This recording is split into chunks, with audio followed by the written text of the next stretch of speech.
Okay, in this video I'm going to be talking about alcohols. We're going to focus on naming and what they are, and then we'll deal with some more of their properties and reactions in a subsequent video. Okay, so now we're officially going to start using some of this functional group notation. Basically what I'm going to say here is that the functional group from alcohol is OH, okay? And if we look at that,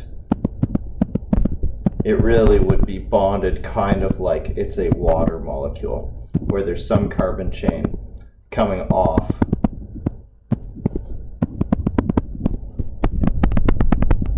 in place of one of the hydrogens. So this is the functional group, and that's what makes something an alcohol. And in general, when we want to specify what a functional group is, this R represents some unknown carbon chain that's attached to this interesting part of this molecule, or it's a functional group. Shorter alcohols like methanol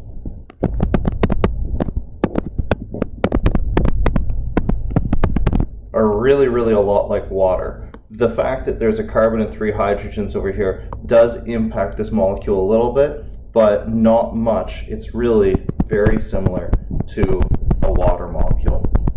As a result, it has a really high level of solubility and a boiling point that's very similar to water's. I think it's in the like 90s or 80s or something like that, so it's very similar, and a whole lot of very water-like properties in terms of what it will dissolve, what it dissolves in. Now, as this carbon chain gets longer, this thing looks less and less like a water molecule.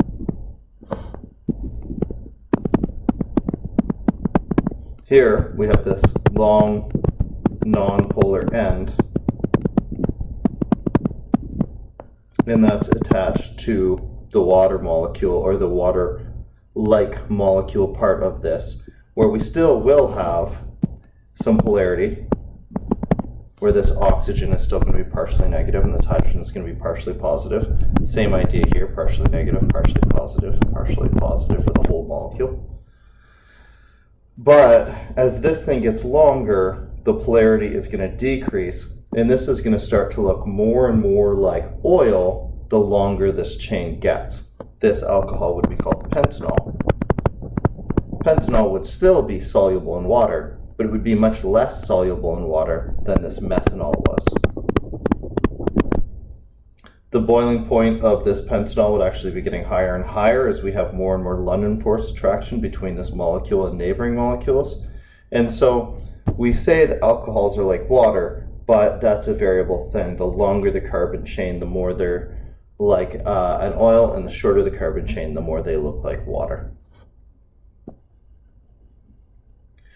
We can also attach this, oops, that's what I want. Functional group in the middle of a carbon chain. So here we can see it's attached to the second carbon instead of the first carbon. And again, this is a relatively short chain, so it's going to be a little bit like water, but having the alcohol, or having the hydroxyl, by the way, the name for this functional group is hydroxyl. Having the hydroxyl group in the middle as opposed to on the end is again going to make this a little bit of less of a water-like material, and a little bit more oil-like, but this would still have a boiling point very similar to water and be very soluble in water.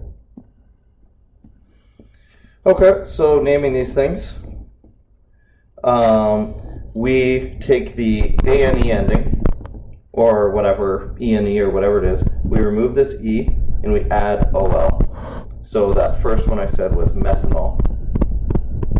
And here I don't need to specify the location of the alcohol group at all, because methanol only has one carbon that it could possibly be attaching to. If you think about ethanol, either way it's got to be in the end. But as soon as we get longer than that in something like propanol, we need to use a number on the parent chain to describe where that alcohol group is. So we can compare, for example, 1 propanol to 2 propanol. In here we would have C-C-C-OH,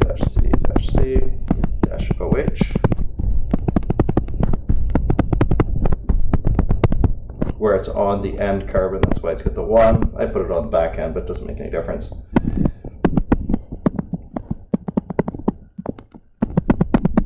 In here we can see 2-propanol would have the hydroxyl group, or the OH, on the middle carbon, because either way you look at it, that's going to be your second one.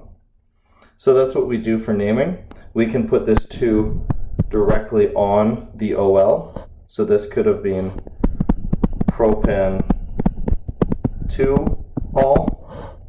And if I have any side chain stuff going on, I can just put it out front like I would have with any other sort of hexene or that sort of thing. So let's just see what that looks like. So let's throw the OH here, and let's throw a Cl here, and why not a methyl here? Okay. Let's get 4 already. Okay. So this would be butanol, since it has 4 carbons no matter which way you look at the parent chain. That hydroxy, the lowest I can get it, is onto the second carbon, so it's 2-butanol. And then I've got a chloro group and a methyl group to name here. Chloro comes before methyl just alphabetically, so this would be 3-chloro, 2-methyl. And you can see how you just string out any sort of side chains that might be going on out the front, just like you would have with any alkenes or something like that.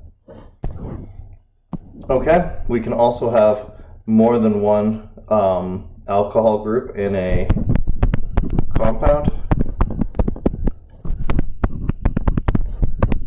And the way we handle that is just like when we had more than one double bond, where we're going to use the prefixes di to refer to how many, or to refer to the number of hydroxyl groups or the number of OHs. So here we have pent, because there are 5 of them, and we would say pentadiol, where this di represents 2, and then I could put the 1, 2 out front, referring to this as carbon 1 and this is carbon 2, or if I wanted I could put it right there. Okay, one more trick here is if we had a double bond and an alcohol.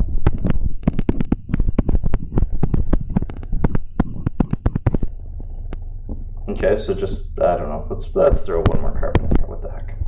Okay, and I'm going to label this from this end so that my double bond gets the lowest number possible. So this would be pentene-ol.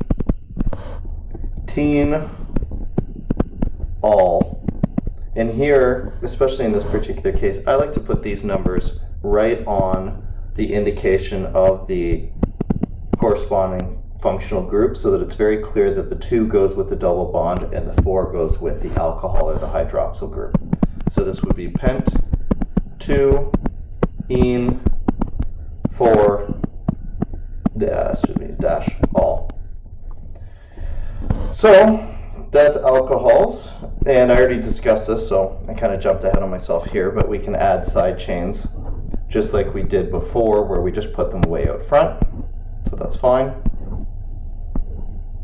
A special alcohol group that's important as a solvent enough that it's going to come up, so you should be aware that it gets its own name, kind of like ammonia. Because if you have a benzene molecule with a hydroxyl group, the special name for that is phenol.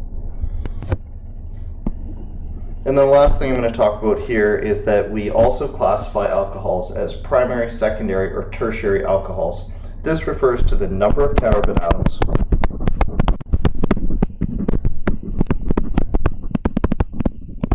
attached to the carbon atom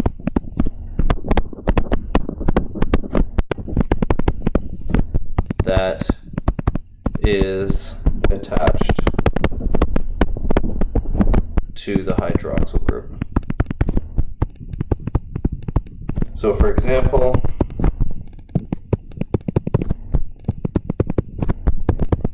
this carbon is the carbon of interest.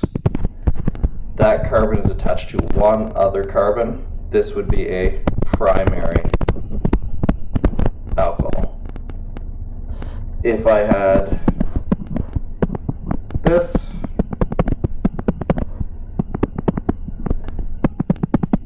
where this is the carbon of interest attached to 2 carbon atoms, this would be a secondary. And finally, if I had